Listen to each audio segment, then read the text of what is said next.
Thank you very much, Marlene. It's a pleasure to be here this morning, and I just want to start by greeting members of the tourism fraternity, our tourism family, distinguished ladies and gentlemen. Welcome to our training and sensitization of the COVID-19 protocols. It is indeed a time when we are all sobered by what the coronavirus has brought on the world, on the Caribbean, and on Jamaica. And so I'm pleased to join you this morning to share with you the ways that we plan to reopen the tourism industry, because I know it is in all of our interests to ensure that the well-being of our Jamaicans is protected. So I understand your apprehension. I understand that there may be some fear because you want to start earning and working again, but you want to ensure that you're safe in doing so. So listen, the way I look at it, I was saying to someone recently, what a time to be alive. Because I'm sure many of us entered this new decade, starting a new decade with many expectations, many plans for a great year ahead. This global pandemic, however, has, I'm sure, halted many of those plans and changed our perspective in a significant way. After months of hard work, the Tourism Ministry and its agencies, headed by our Honorable Tourism Minister Edmund Bartlett, who was concerned about your livelihood, decided that now is a good time for us to do a phased reopening. After all, we have lost close to US $40 billion in tourism earnings, and over 300,000 workers continue to face significant challenges. So in order to prevent more loss, the announcement was made that the tourism sector would undergo a phased reopening, and we would start this phased reopening next week, Monday, June 15. This came as good news to many of you as workers, I'm sure, because many of you have mouths to feed and, simply put, need to survive. Fortunately for us, though, Jamaica was not as hard hit by the virus as we saw in many parts of the world.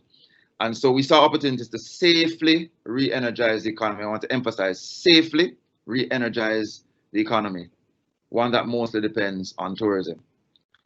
So although this might have been a negative and overwhelming experience for most of us, I think the lessons learned would have created an opportunity for us to be much more resilient in how we give our product offerings. So to tell you a little bit about the sensitization workshop that you'll be a part of today, we created this information specifically for you, our stakeholders, because we understand that you are the lifeblood of the sector and you have contributed significantly to our success. In fact, when we say that 42% of everyone who returns to the country declares that they come back because of the people, we know that you are the heart of the product. So we know that the setback is unfortunate, and we share in the pain of the losses you may have encountered. It's actually pretty difficult for me to witness. It's hard for me to witness because something that you've worked so hard to build throughout your life has faced significant crisis in a very short time. We're trying to get back on track, and so these workshops are intended to do just that. So I encourage you to take full advantage of these workshops and ensure that you reap the benefits and learn all that you must in order to ensure a safe tourism sector. And I want to emphasize the word safe because I think it's at this point where even more than ever, we have to ensure the safety of our workers first. We're very big on that in the Ministry of Tourism. It must be about the safety of the worker first. And safety of the worker should then transcend into looking at the safety of the visitor.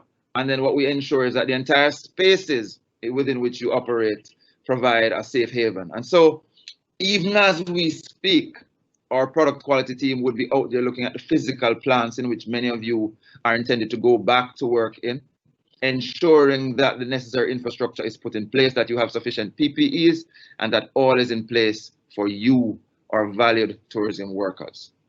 So the Ministry of Tourism, including TPDCO, JTB, and other agencies, came together with consultants and created a protocol document which is almost 120 pages long, a very detailed document. What our skillful training team has done is to synthesize that for you in training materials that it may be easily digestible for you so that you can have the tools that you can take away today to be able to ensure that not only as brand ambassadors, you become somewhat of safety coordinators in your spaces of operation. So a part of this document includes 8 important health and safety elements of the Jamaican tourism sector. And also it includes a tourism map, which you can find on our website. Be sure to check it out on www.tpdco.org. It outlines the requirements from the start of the visitor's trip and lists ways in which they can have safe fun. Our sanitization methods have been ramped up and visitors will have peace of mind. But importantly, in all of that, the peace of mind of the worker is addressed firstly and more profoundly. To ensure that the space is safe, all entities and services that are successful in our PQ assessments will be issued with a certification highlighting that they are COVID-19 compliant. And this will be renewed every 3 months to ensure that we're constantly monitoring how entities are maintaining a safe workspace. I must say that I'm quite proud of our team at the TPDCO. Our team of product quality and training officers have been on the ground working tirelessly to ensure that properties are up to standard. They have and continue to conduct inspections to ensure that properties are adhering to the guidelines. They represent a source of contact for approved businesses set to reopen and are performing their duties in your best interest. So in closing, I urge all of us to take great consideration of all the safety protocols. This will take teamwork for all of us. And if we are to return to normality anytime soon, then we know we all must play our part. So we are with you. Don't ever forget that.